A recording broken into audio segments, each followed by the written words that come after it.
A Giants fan, tough season. Giants have had, boy, such a tough year, and now every game it seems they can only do is play the spoiler. And today against Philadelphia, you know, at the start of the season, you might have circled this game as an important one for both teams. Two good old-fashioned smash-mouth NFC East matchups, both playoff bound, right? Well, no, not exactly. We head to Philadelphia, and as you'll see, now, I'm no fashion expert, but I think that's a little big for a helmet.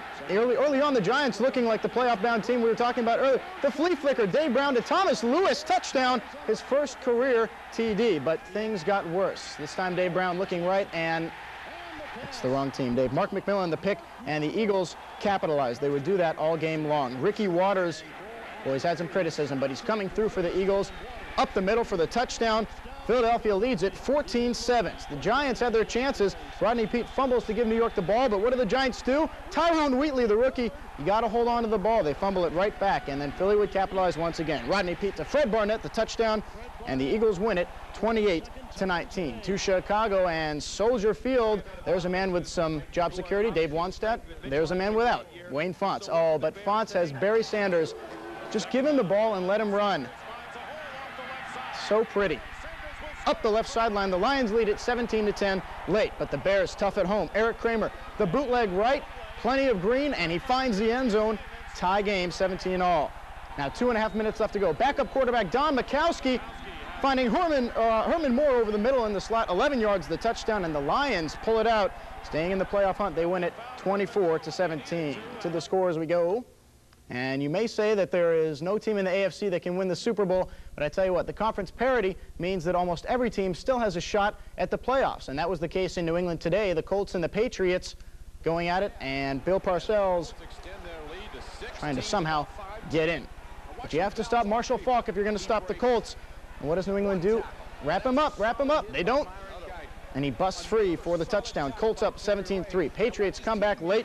Curtis Martin, the rookie from Pitt, will scamper in around right tackle, but it was not enough. The Colts go on to win it 24-10. New England falling to 4-7 on the year. The Colts 6-5. To Cincinnati, and Bill Cowher trying to fire up his troops, but he didn't do it early. After getting down 18 in the third, the Steelers come back. Andre Hastings scores a touchdown, and then what is this? The option in the NFL? Yeah, that's right. Cordell Stewart to Eric Pegram. That makes it 31-28 Bengals. In the fourth, the Steelers take the lead for good. Neil O'Donnell to Stewart. Wasn't this guy a quarterback in college? Hey, 70-yard touchdown, and Pittsburgh rolls on for the win, 49-31. The Steelers 7-4, first place in the AFC Central. Now we go to the scores, and you see Buffalo leading the Jets 21-10 in the third, and Dallas all over Oakland also in the third. As for some finals, Jacksonville loses to Tampa Bay, Atlanta a winner, Carolina beats Arizona, Green Bay over Cleveland 31-20, Seattle beats Washington, Minnesota leading New Orleans 30-10 in the third, and Denver leading San Diego 27-10 also in the third. Now, what else can you say about the BC win yesterday other than total domination? The Orangemen in sync in offense, defense, and special teams, too. Donovan McNabb was near perfect, 13 of 17 with 3 touchdowns. And despite giving up 29 points, look at what the defense did. 2 picks, 2 fumble recoveries, and 7 sacks. A total team effort from the Qs.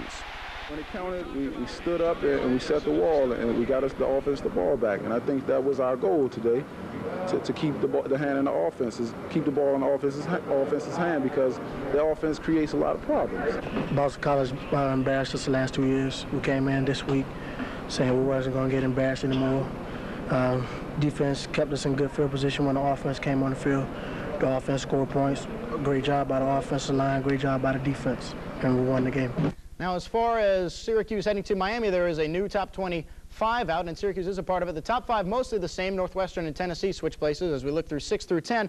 Florida State, Notre Dame, Colorado, and Kansas State fell from 7 to 10th. And there are the Big East teams. Virginia Tech at 13, Syracuse at 22, and Miami at 25. Now, as far as the bowl picture goes for the Orangemen, here's how it looks. With an SU loss to Miami on Saturday, the Orange go to the CarQuest Bowl. Done deal, end of story. But if the Orangemen beat the Hurricanes, they tie for the Big East title with Virginia Tech. Now, since the Big East does not have a tiebreaker, the top-tier bowl could very well pick Syracuse, even though Virginia Tech beat us and has a higher ranking. Don't you just love the bowl coalition? Well, from college football to college hoops, a huge tournament down south today with 4 of the top 6 women teams competing nationally in the Hall of Fame Tip-Off Classic in Knoxville, Tennessee. We do not have the highlights for you, but UConn, the top-ranked team, has been upset 83-81 in overtime. Deborah Williams hitting the game winner for Louisiana Tech, and in the other game today, Tennessee beats Virginia 78-51. And finally, David, the Syracuse Crunch hosting Fredericton, and it is 2-2 after 1. And we'll have some highlights tonight at 11. We will. And we'll be waiting for that bowl bid. And we should mention John Burton earning a well-deserved day off. Steve Bunin, thanks for joining us tonight. My pleasure. All right, straight ahead tonight, from family ties to political ties, Michael J. Fox takes From a holiday tradition. a Thanksgiving get-together involving police, firefighters, and Plenty of football. We can beat you cops anytime, so we said, let's do it. let's do it. Now, last year's game was flag football, but because of the snow this year, the players opted for two-hand touch. And the snow also made for some difficult times catching the long passes. Last year, police won 18-6. This year, the fire department got sweet revenge with a score of 20-0. Ooh. That's right. And we should add, after the game, both teams donated $100 each to the Jamesville DeWitt Students Against Driving Drunk chapter. Great. Good thing to do indeed. And they looked a little bit better than the Jets out there today. Well, Man. the Jets, they've had such a tough season. We were talking about the Giants, and for New York Jets, I mean, just everything that's gone wrong this year has. But a little extra motivation today against the Bills. Remember what happened the last time the two teams played? Remember Boomer Esiason knocked out by Bruce Smith. Well, today was his first game back. Hey la, my Boomer is back. But Buffalo strikes first. Jim Kelly, comfortable back in the no-huddle offense, looking to the left side and finding Bill Brooks. Nice move there at the 15-yard line. Touchdown, Buffalo. And later, the Bills starting to pour it on. Clayton Holmes going untouched around the left side. The Bills going to blow him out, right? No, not so fast. The Jets come back down 8. The last play of the game, Esiason, the Hail Mary, it's tipped and caught. Adrian Morrell catches it. Touchdown, Jets. They need the two-point conversion to tie it. Esiason taking the snap, looking left, but it is batted away at the goal line, and the Bills sneak out with a win, 28-6. Now out west, the biggest game of the day, two Super Bowl contenders meeting in the Bay Area as the 8-2 Raiders taking on the 8-2 Dallas Cowboys. To the Bay Area we go, and that is a shoulder pad. Troy Aikman back for the Cowboys. The simple slat pattern to Michael Irvin in the first, and Cowboys up 7-0. We move to the second quarter. Emmitt Smith bounces it outside and into the end zone, a 4-yard touchdown. Dallas up 14-0. Raiders get on board. Harvey Williams, the comeback player of the year, maybe. He goes in, cutting the lead to 14-7. But as good as Harvey is, he is no Emmitt. Smith breaking tackles, and another score. The Cowboys win it 34-21. To Philadelphia, and the Giants, they're actually leading in this game early. Dave Brown, the flea flicker. Are you kidding me?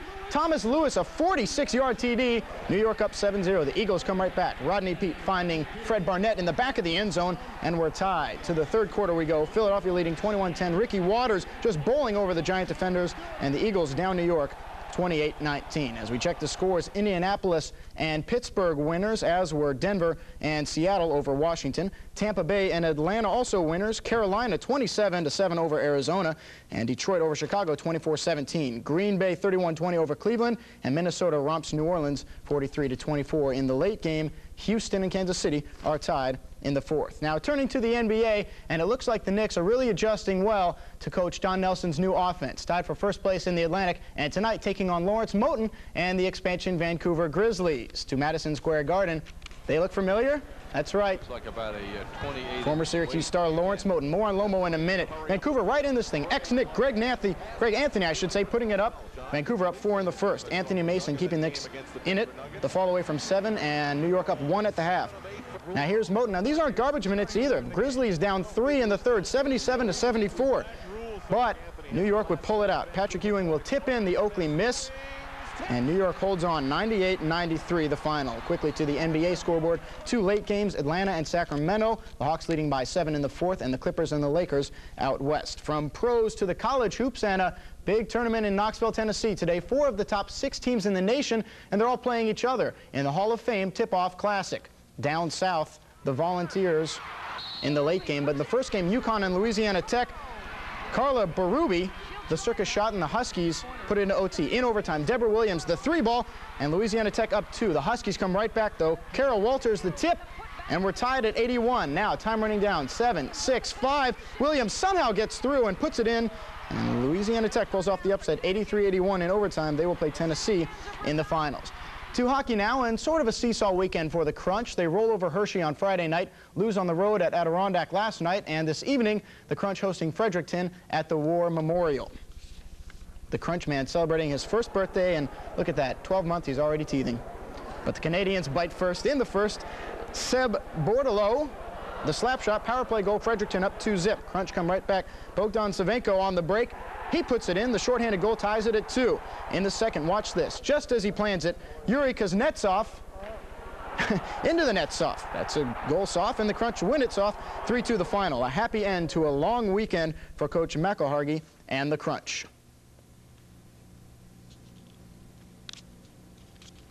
And as we crunch the numbers, you see the 3-2 win. Attendance 5,500, not too bad. And the next game Wednesday at Baltimore at 7:30. And quickly to the NHL scores as we're running out of time. You will see the late games. Philadelphia over Vancouver in overtime. Florida over Anaheim 4-3. San Jose over Chicago 3-2 in the third. And Buffalo shuts out Ottawa. Dominic Hasek, 31 saves in the shutout. And that's a look at sports. It's great to see Lawrence Moten, too, in the Grizzlies. Oh, yeah, he's doing a nice job for the Vancouver team. Steve Bunin, thanks for filling in for John tonight. My pleasure. Thanks, Steve. Still ahead tonight, some of the keys to Central New York jazz.